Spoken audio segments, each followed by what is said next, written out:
ভর্তা খেতে ভালোবাসে না এমন বাঙালি মনে হয় কমই আছে, তাই না?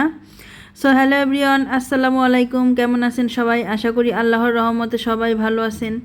তো চলুন আজকে আপনাদের সাথে 3 রকমের ভর্তা রেসিপি শেয়ার করি। বাদাম ভর্তা, লতি ভর্তা আর হচ্ছে বরবটি দিয়ে মাছের ভর্তা। তো সবাই তো মনে হয় মোটামুটি পারেন, তারপরও আমি যেভাবে করি তাই সেভাবে শেয়ার করি আপনাদের সাথে। আমি প্রথমে বাদামগুলো ভেজে নিলাম। যেহেতু আমার হাজব্যান্ড এরকম খোসা ছাড়ানো বাদাম কিনে আনছে, আপনাদের যদি খোসা সহ হয় তাহলে ভাজি করে তারপর খোসা থেকে আলাদা করে নেবেন। তো আমি প্রথমে বাদামগুলো ভালো মতো ভাজি করে নিলাম, আর হচ্ছে রসুন আর হচ্ছে কাঁচামরিচ ভেজে নিলাম। শুকনো তাওয়ায় মনে রাখবেন তেলে ভাজি করা যাবে না। তারপর যেই লতিগুলো আছে ওই লতিগুলো আমি শুকনো খোলায় একদম ভেজে নিলাম।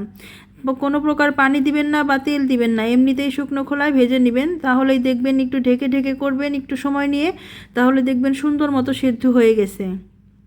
তো যাই হোক, ভর্তা দিয়ে ভাত খেতে গেলে তো একটু কষ্ট করতেই হবে, তাই না?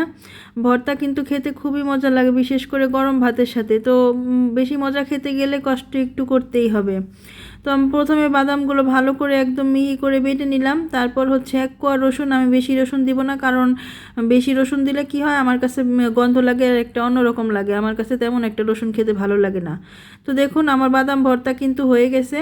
যেহেতু বাদামে তো এমনিতেই তেল আসছে, তাই আলাদা করে আর তেল দিতে হবে না। তো আমি 1 কোয়া রসুন আর হচ্ছে কয়েকটা কাঁচামরিচ দিয়ে সুন্দর মতো বেটে নিলাম। তো এরপর লতি ভর্তার জন্য যে লতিগুলো আমি কড়াইতে সেদ্ধ করে নিয়েছিলাম, মানে শুকনো খোলায় ভেজে নিয়েছিলাম, সেই লতিগুলো এখন আমি আলতোভাবে দেখুন কিভাবে বেটে নিতেছি। এটা কিন্তু একদম মিহি করা যাবে না, শুধু একটু হালকা দিলেই দেখবেন যে আস্তে আস্তে খুলে যাচ্ছে। তো তারপর আমি অনেকগুলা রসুন আর হচ্ছে কয়েকটা শুকনো মরিচ আর কাঁচামরিচ মিলিয়ে দিয়ে বেটে নিব। বেটে তারপরে মনে করেন ওই লতির সাথে আমি মিশিয়ে নিব, তাহলে আমার কিন্তু লতি ভর্তা হয়ে যাবে। আর হ্যাঁ, এই ভর্তাগুলো কিন্তু খেতে খুবই মজা। আপনার একটা ভর্তায়ও তেল দিতে হবে না আলাদা করে। আমি কিন্তু লতি ভর্তায় কোনো প্রকার তেল দিব না। দেখুন আমার বাটা কিন্তু হয়ে গেছে, এখন আমি সুন্দর মতো মিশিয়ে নিব। তো যাই হোক, আমার ভিডিওটা যদি আপনাদের ভালো লাগে তাহলে অবশ্যই আমার পাশে থাকবেন। আমার ফেসবুক পেজ থেকে দেখে থাকলে অবশ্যই ফলো দিয়ে লাইক কমেন্ট শেয়ার দিয়ে পাশে থাকবেন। আর যদি আমার ইউটিউব চ্যানেল থেকে দেখে থাকেন তাহলে কিন্তু অবশ্যই চ্যানেলটা সাবস্ক্রাইব করবেন। তো যাই হোক, আমার কিন্তু 2 ধরনের ভর্তা করা হয়ে গেছে, এখন আমি বরবটি ভর্তা করে নিব। তো বরবটি ভর্তার রেসিপি কিন্তু আমার পেজে বা চ্যানেলে দেওয়া আছে, আপনারা সেখানে গিয়ে দেখে আসতে পারেন। খুবই সহজ আর খেতে কিন্তু একদম অসাধারণ, অনেক বেশি মজা।